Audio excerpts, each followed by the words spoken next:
Sir, may I ask if the mission involves land action? Yes, it does. As commanding officer of the Marine Detachment, may I remind the General that such action falls in the province of the Marines? Greetings and salutations, and welcome to more military movie talk. And today, I feel like talking about the Green Berets. Fearless men who jump and die. And the United States Marine Corps. From the halls of Montezuma to the shores of Tripoli. See, in the 1950s, under President Kennedy, the U.S. Army Special Forces were created. Throughout their history, the Green Berets have kind of been used as the multi-tool of special operations. They train to be able to do a little bit of everything, but their main mission has always been unconventional warfare. See, the 30,000-foot idea of that mission is that in case of a protracted war against, whatever enemy we might go to war with,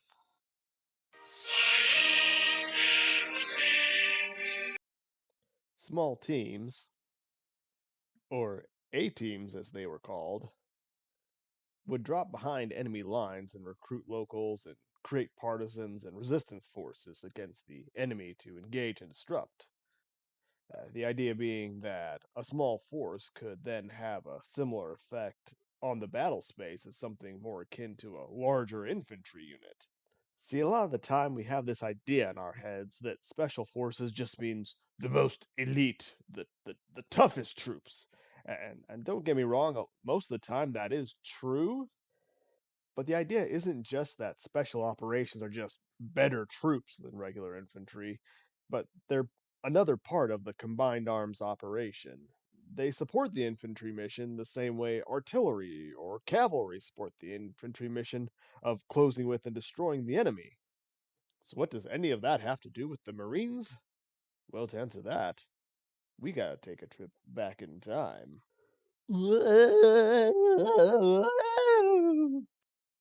What? The best quality YouTube shows deserve the best quality jokes. You see, throughout most of the history of warfare, special operations missions were, with notable exceptions, not done by special operations units, but by regular units where a special operation needed to be done. In other words, if you were a commander that wanted to lead a special forces mission, throughout most of history, all you needed was the opportunity and the audacity.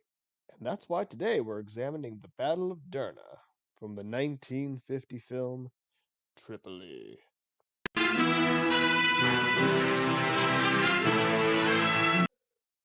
Now, the same disclaimer as always, this movie's events are based on real history, but we're just here to look at the movie battle and to put on our armchair commander hats for its analysis. Now, if this inspires you to learn about the real history for yourself, well, not to be considered a pro-learning channel, but this book on the subject is a pretty easy read, and the Fat Electrician has a really good video on these events. But I'll just tell you what you need to know for context of the movie battle. Now, let's look at the scenario. From the halls of Montezuma to the shores of Tripoli. In America's early years, the Mediterranean Sea was heavily trafficked by the Ottoman kingdoms of North Africa, and one of the things that they loved was being pirates. Now, let me say that this is a gross oversimplification of what was going on, but one of the reasons that the North African kingdoms loved pirating so much is that they figured out that they could go to the European powers and go, hey, you know how you white guys in Europe are always fighting each other and it's annoying also trying to stop us from stealing your stuff? Why not instead you just give us a bunch of money and cut out the middleman and we'll stop stealing your stuff? And most of the European powers were all like, oh, this is most unorthodox, but being the stuffy European monarchs that we are, I suppose that would be acceptable. Here, have some money. And then the North African pirates were all Love led us here, right back to where we belong. needless to say, they weren't exactly motivated to stop. But the pirates still had one thorn in their side. Americans. America at this point was a new nation.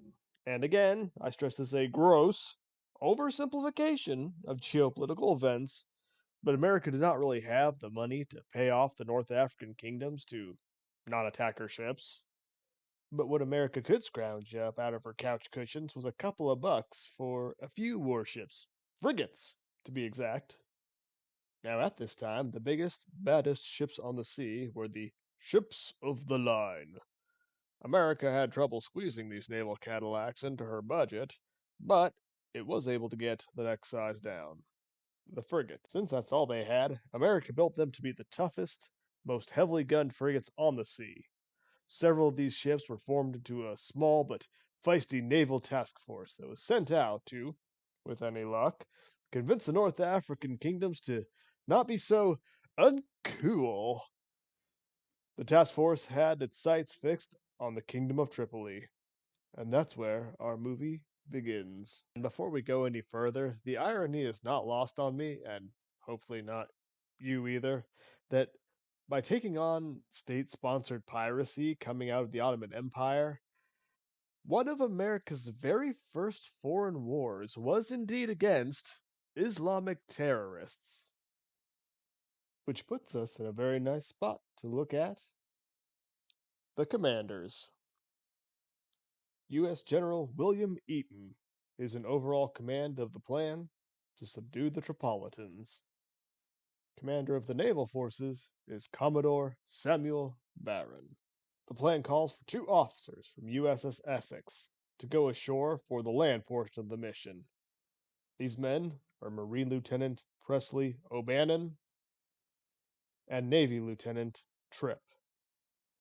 No first name given. Probably Greg. Enemy forces are under the command of Yusuf Karamanli, Tripoli's current ruler. In my 3.5 seconds of research, I couldn't find a picture of him, so here are some puppies instead. Oh my gosh, it's a boa constrictor! Quick, don't let it get the puppies! Whew, that was a close one. Anyway, also involved is Yusuf's brother and former ruler of Tripoli, Hemet Karamanli, who is currently parking himself in Egypt and whose role will soon become clear once we get into the mission outline. And actually, it's now time for just that. Time for our Met TC. The mission. Lieutenants O'Bannon and Tripp will disembark from USS Essex and travel to Egypt to meet up with Hemet Karamanli, whose previous rule over Tripoli has been usurped by his brother Yusuf. His forces are betting that once they make contact with Hemet, he will be willing to stop raiding U.S. shipping if U.S. forces would be willing to help him regain his position as ruler of Tripoli. Starting to see why I brought up the Green Berets earlier? This is pretty well your textbook Special Forces mission. Link up with a third party when you're at war and convince them that it's in their best interest to team up with you. Train them, and bing bang boom, you've got a whole new army where there was none before. At least that's the idea behind it. I imagine in reality it's a bit more difficult than that. But if that sounds hard, imagine doing it as a Marine officer in 1805. There's no Q course to teach you how to do this. Heck, there's no Google. There's not even any photographs. Every last thing you know about North Africa is just based on what people from there told you, or from books. You're not just writing the book on how you'd go about doing this, you're coming up with all new subgenres. How to fight a Berber. Page 1. What the blue raspberry is a Berber? Anywho, from there, the combined forces of the US and the displaced Tripolitans under Hemet will make their way across the desert, hopefully recruiting additional forces as they go, where they will participate in a combined naval and land attack on the Tripolitan city of Derna. From there, U.S. forces will be able to control the majority of the enemy's coastline, forcing their surrender. See, dirty little secret that Navy guys don't like you to know? The Navy can absolutely make coastal cities surrender. Ships are basically little floating forts lined with cannons. But what they can't do is hold a city without ground forces. And that's where the Marines and old Hemmett's boys come in. According to the plan, naval gunfire will suppress the city's battery emplacements while ground forces attack from the east, capturing the city. Clear as mud? Okay, let's talk the enemy. Waters do have Tripolitan pirate ships, which are hostile to U.S. forces, but they are either harbored in one of the city's ports or are out by themselves, where they don't pose much of a threat to the U.S. fleet. That being said, a good commander takes all the information available to him, so it's still worth mentioning. It has the ability to send out mounted bands of warriors that can disrupt your force's movements and report intelligence back to the city about your force's approach to the city itself. Derna itself is a walled city, and there is a row of 9-pounder emplacements that face the sea and act as a coastal defense battery. Also in the city are 2 battalions of Yusef's forces, armed primarily with the Jazil muskets. Jazil? Jazili? Jazililililil. But how do you say it? Help me, Ian McCollum. You're my only hope. This is an Afghan Jazile. Thank you. And the enemy is as well armed with Mameluke-style swords. I wonder how going up against those will work out. Spoilers. The terrain is. It's North Africa. It's hot. It's sandy. It gets everywhere. What'd you think? No, seriously though, there are miles of desert and sand dunes between Hemmet Karamanli's camp in Egypt and the objective, so taking advantage of the local beasts of burden and careful rationing of supplies will be of paramount importance on this mission. Now, not to neglect the fact that once you're inside the city itself, it then becomes what? That's right, MOUT, baby. Military operations in urban terrain. And US forces are going to be at a numerical disadvantage, which means if friendly forces get bogged down in the initial assault, the game's probably up at that point. So what's going to be necessary?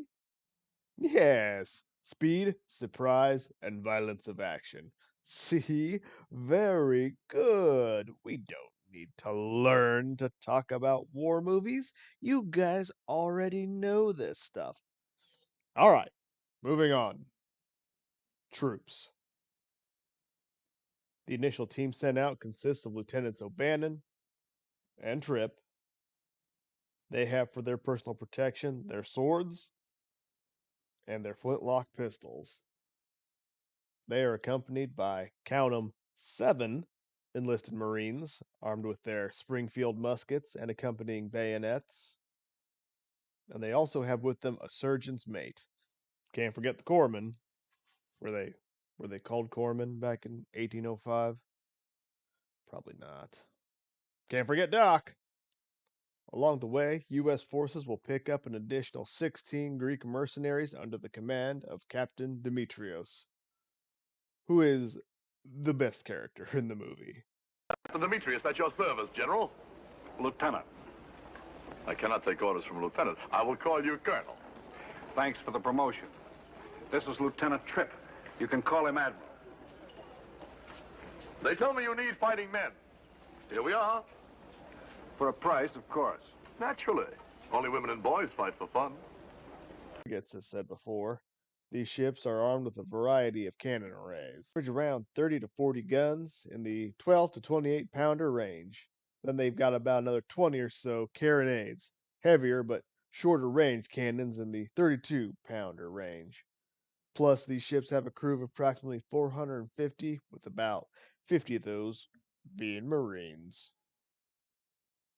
Got it? Okay. Let's talk about time. Time will be critical for 2 main reasons. First of which we've already hit on is that during the desert crossing, your supplies will be dwindling fast. Make it to Derna or die in the desert. The other reason is that being in a combined naval and ground operation, being able to coordinate these assaults on the city will be a critical ingredient, which leaves us with civilian considerations. Since the mission is to assault and capture a city with a civilian population of as much as 10,000 at this time, there will definitely be civilian considerations in this mission planning. It can be reasonably be expected that the population will generally be more aligned with the enemy, but considering Hemet used to be the city's legitimate ruler, you won't be starting from scratch. Just make sure in your mission planning you take into account a way to win the propaganda war, and also keep in mind that the mission calls for naval shelling directly into a populated area, so maybe something you want to take into account. Maybe you'll have the surgeons made on standby to treat wounded civilians to maybe win some hearts and minds. Then again, it is 1805, so I mean, Geneva Convention, Geneva Convention. And of course, all of Hemet's fighters and their families are living with them and plan on traveling along with the fighters to Derna. Now that that's all out of the way, time to discuss how it happens in the movie. So LT's O'Bannon and Trip roll up on Hemet in Egypt in their dress uniforms, probably because they want to impress Hemet. Or it could be because it was the Georgian era, and back then your dress uniform was your duty uniform. Because why be practical when you can be fashionable? Anyway, then Hammy says, "Sure, you guys can install me as ruler in exchange for me being cool with the US. This is a good plan. Do you guys plan on doing this a lot?" And then in response, those US officers are all like, no. With the plan of the alliance in place, the Marines and Hammy begin their movement to Derna.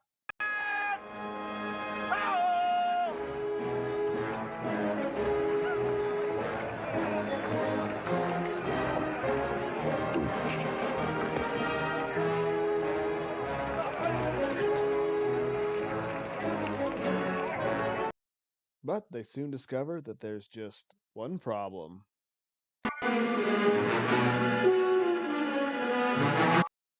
The road is being watched by fighters loyal to Yusef, which directly leads to the enemy soldiers sabotaging the wells along the route to Derna.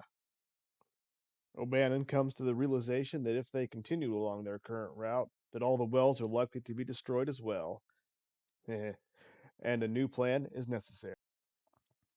O'Bannon, having just watched Lawrence of Arabia, concludes that what they need to do is cut directly across the desert in order to get to water before the enemy. Hammy isn't thrilled about this idea and says he's not in love with it. But not to worry, O'Bannon has an idea of how to motivate the troops.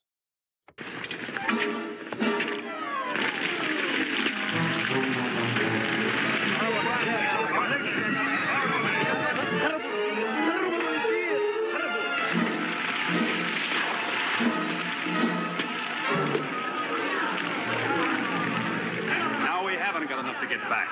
But we've got enough to go across that sand, and that's where we're going. Get them started, Sergeant. Well, I guess that settles that. Crossing the desert, as one might imagine, is not a picnic for the column. They end up losing a significant amount of supplies along the way, and battling sandstorms in the process.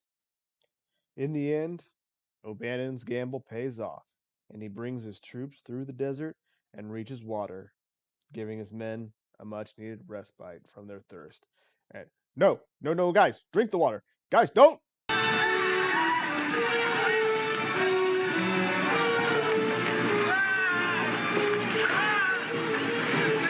Well, all right, that's fine. That's fine. I love it when my water tastes like My sweaty balls. the army waits for the US fleet to arrive in order to launch the attack on the city. It takes a while, and during the wait, Hemet's men grow restless, waiting for the ships to arrive and threaten a mutiny. Lieutenant O'Bannon learns some of the finer details about conducting unconventional warfare, that you really need to remember to keep your local allies happy. Fortunately, however, the U.S. fleet does arrive in time and disaster is narrowly avoided. From there, the only thing left to do is to begin the attack on the city, and the naval guns open fire. But as we know, no plan survives first contact with the enemy, and as soon as the Navy begins their shelling, new intelligence arrives that the enemy guns are no longer positioned along the city walls, and therefore aren't able to be neutralized until their real location can be discovered. In light of this new information, O'Bannon decides to take his sergeant and Captain Demetrius into the city in disguises to learn the true location of the guns.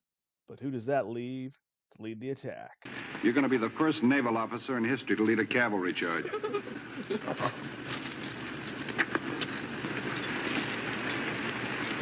Cavalry? Under the version of Lieutenant Tripp's cavalry charge, O'Bannon and his cohorts make their way into the city using their most flawless of disguises. LT Tripp leads the charge boldly into battle against the fortified city wall. I understand the objective is to cause a diversion to get O'Bannon in, but I can only imagine the Tripolitans must be scratching their heads as to what those Americans are up to. Good luck. Same to you.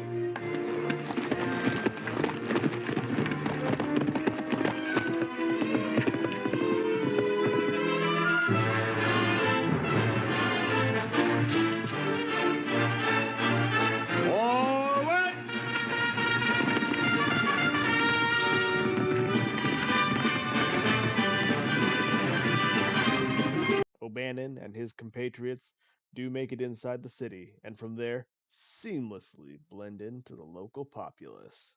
What's follow me in Arabic? İleleman. Yell at it. İleleman!